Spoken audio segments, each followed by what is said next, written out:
And John, again, just like in 2010, CNN polling shows there's a fairly large enthusiasm gap between Democratic voters and Republican voters. And that matters. Remember, Democrats are saying they're going to out-hustle Republicans on the ground. They have an advantage with the ground operation left over from the Obama campaigns. But this is a lot to make up. We have in our brand new poll a 10-point intensity gap. 36% of Republicans say they are extremely or very enthusiastic about voting. Only 26% of Democrats. So it takes a lot of hustle, Jake, to overcome a 10-point gap. One historical footnote, though, this is not a 2010 Tea Party wave. Look how excited Republicans were then.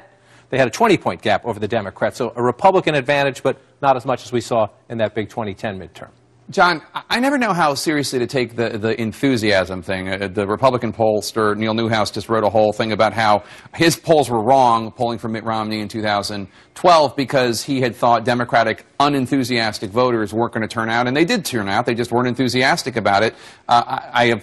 Do you think that that's going to factor into this at all? Or because it's a midterm and they're not voting for Obama, they really won't turn out this time? That's a very key point you made right there. A presidential election at the top of the ballot generates interest and turnout even if people aren't necessarily that enthusiastic about it. So the Democrats lose a bit there. I will tell you this, though, Jake. I saw this when I was traveling a week or so ago in Colorado and Kansas and Iowa. Democrats concede because of that intensity gap. They're having to work even harder. When they go to knock on the doors to try to turn people out, they say only 1 in 10 people is answering the door. You can hear them inside when you go with these canvassers. The TVs are on, the cars are in the driveway. People, they're just discouraged. They don't want to vote. So Democrats concede. It's harder. They say they'll keep working, though, and they say they can overcome it with all the technology in their lists. We'll see a week from tomorrow.